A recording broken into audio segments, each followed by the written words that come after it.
Ration card ఉండి ఎవరెవరైతే eKYC చేపియలేదో, eKYC అంటే తమ్ము పెట్టియకుండా ఎవరెవరైతున్నారో, రేషన్ కార్డు అప్డేట్ చేపియకుండా ఎవరెవరైతున్నారో వాళ్ళవి కూడా రేషన్ కార్డు రద్దు చేస్తారట.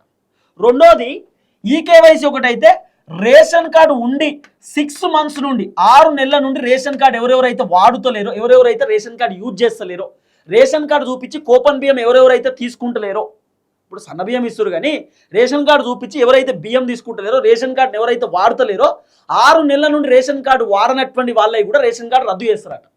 ఇది ప్రభుత్వం తీసుకుంటున్న డిసిషన్. ఇది బెటర్. రేషన్ కార్డు ఉన్నా కూడా వాడతలేరంటే వాళ్ళకి తీసేయవచ్చు. వాళ్ళకి అవసరం లేదు కాబట్టి కదా వాడండి, తీసేయవచ్చు వాళ్ళకి. తర్వాత ఈ కేవైసీ చేపినటువంటి వాళ్ళే రేషన్ కార్డు తీసేస్తానడం కరెక్ట్గా చెప్తే వాళ్ళు చేయించుకుంటారు, పెద్ద ఇబ్బంది ఏం లేదు. కాబట్టి రేషన్ కార్డు అప్డేట్ చేపినటువంటి వాళ్ళు అప్డేట్ చేపియండి, ఎవరెవరైతే వాడతలేరో వాడండి.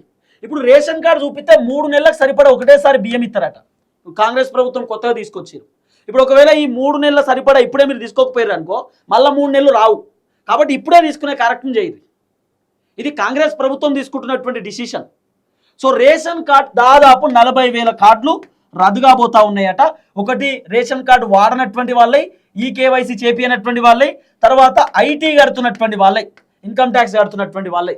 అయితే దీంట్లో ట్విస్ట్ ఏంది, నేను చాలా క్లియర్గా ప్రజలకు అర్థమయ్యేటట్టు ఏం చెప్తున్నా, ప్రభుత్వానికి అర్థమయ్యేటట్టు ఏం చెప్తున్నా అంటే, వన్స్ కాంగ్రెస్ ప్రభుత్వం కనుక రేషన్ కార్డు ఫర్ ఎగ్జాంపుల్ లడ్డూవో లేకపోతే తిరుపతిదో రేషన్ కార్డు కనుక వీళ్ళు ఐటీఆర్ ఫైల్ చేసిరు, ఇంకోటి అని చెప్పి రద్దు చేసిరు అనుకో, రేషన్ కార్డు రద్దు అయితే కాంగ్రెస్ ప్రభుత్వం నుండి రావాల్సినటువంటి ప్రతి పథకం రద్దు అయిపోతుంది. ఎందుకంటే రేషన్ కార్డుతో లింక్ అయి ఉంటాయి.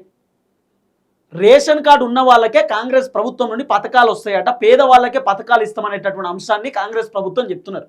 రేషన్ కార్డు ఉందంటే పేదోడే, రేషన్ కార్డు లేనటువంటి వాళ్ళు కొంత పైసలు ఉండేవాళ్ళు.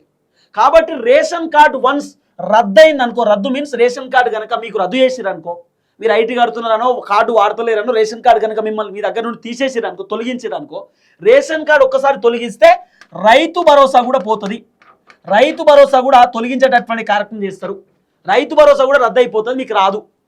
రైతు భరోసా రేషన్ కార్డు ఉంటేనే ఇస్తారట, ఆధార్ కార్డు అప్డేట్ చేయించుకుంటేనే ఇస్తారట, లేకపోతే రాదట. ఇది ప్రభుత్వం చెప్తున్నటువంటి మాట. కాబట్టి రైతు భరోసా రావాలంటే రేషన్ కార్డు ఉండాలి. ఒకవేళ రైతు భరోసా వద్దనుకుంటే రేషన్ కార్డు పోతుంది. రేషన్ కార్డు పోతే రైతు భరోసా కూడా పోతుంది. ఇది చాలా క్లియర్గా మీకు చెప్తున్నా.